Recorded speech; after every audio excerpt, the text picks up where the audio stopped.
What's good, YouTube? It's your boy Tavion, otherwise known as Bulls with T, back with another video. In this video, I'm going to be breaking down the confirmations I use to boost my confidence to get in on these trades. Let's get started.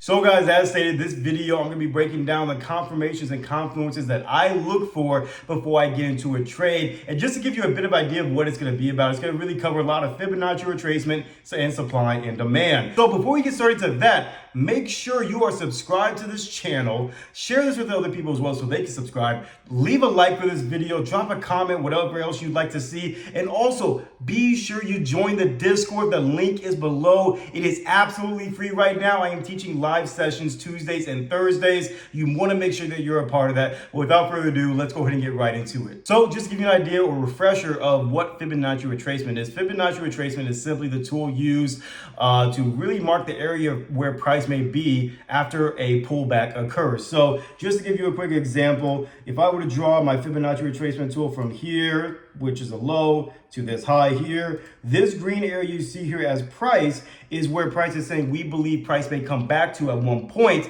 and then continue the trend. Only way Fibonacci retracement really works is when you are making sure you're following the trend of the market. But going ahead and getting into showing you the confirmation, we actually use that same area that I used as an example. So I'm going to take my Fibonacci retracement tool and I'm going to mark it from, again, the low to the highest point here. So I will say this, most people, I noticed that one thing that most people struggle with most is knowing the exact point to mark a Fibonacci, supply, demand, retail, all these areas. But I'll tell you right now, there really isn't too much of a difference from me marking this supply and demand from this high than compared to this high up here. It's not too much. It's going to really mess up your analysis. So whatever you deem to be that next high for you is more than likely okay. As long as like this high wasn't this in this area or anywhere higher, then by all means go to that previous high. But if it is roughly close to that and you want to go based off the very next high, you are more than welcome to do so. For the sake of this, I'm going to go based off of the first high I used. So I'm going to go from the low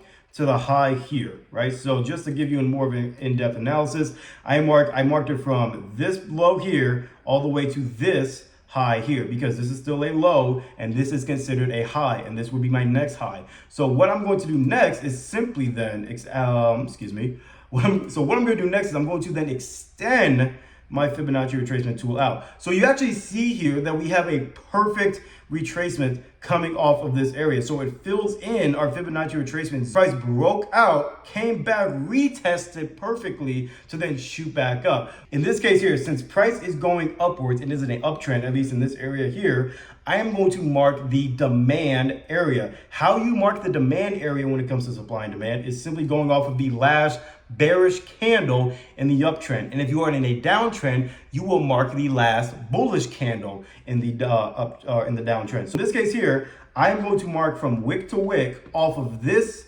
red candle that you see me hovering over right now. So I'm going to mark from the top of this wick here to the bottom of this wick here. Then what I'm going to do is treat it the same way I did with my Fibonacci, and I'm going to extend this out. So not only did price come through our Fibonacci zone area, breakout, retest, and then continue in the direction of the market, I like to have this supply and demand here because one of two things. One, most of us by now, if you've been trading the market for even some time now, you're aware of these things called fake outs. And what I've noticed, especially when I have Fibonacci retracement and supply and demand, is most of the time, the market, what it will do is once it breaks out, and sometimes, let's say you just mark Fibonacci, or sometimes it could be supply and demand.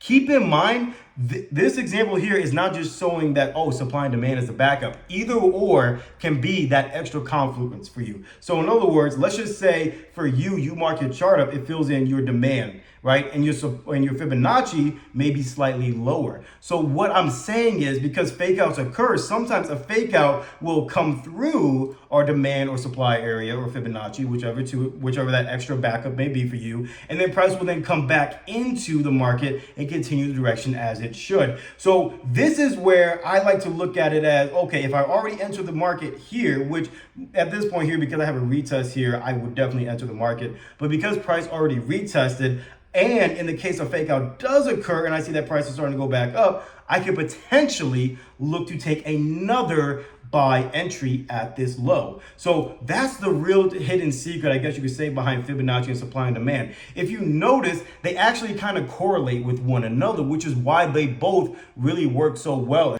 And these two methods is what really helped me elevate my trading game because they're so similar in what they do. The purpose of supply and demand, as well as Fibonacci retracement, is basically to give you an area. I mean, they're different, yes, but they give you an idea of where price may go to next before it continues the direction of the markets. So highly recommend, if you haven't done this already, definitely try Fibonacci and supply and demand out. I think it's going to work out really well for you. Also, keep in mind, if you want to learn more about this method, because there's tons of ways to go about this as well, make sure, again, you join that Discord. It's absolutely free for right now, but it's not going to be free for a very long time. Make sure you subscribe to the channel, leave a like, and drop a comment of what you enjoyed out of this video if you got some value out of this video. And with that being said, that's really all I want to show here today. There will be more content like this on my channel. So one more time, if you haven't done so already, make sure you subscribe to this channel, and I'll see you all in the next video. Take care.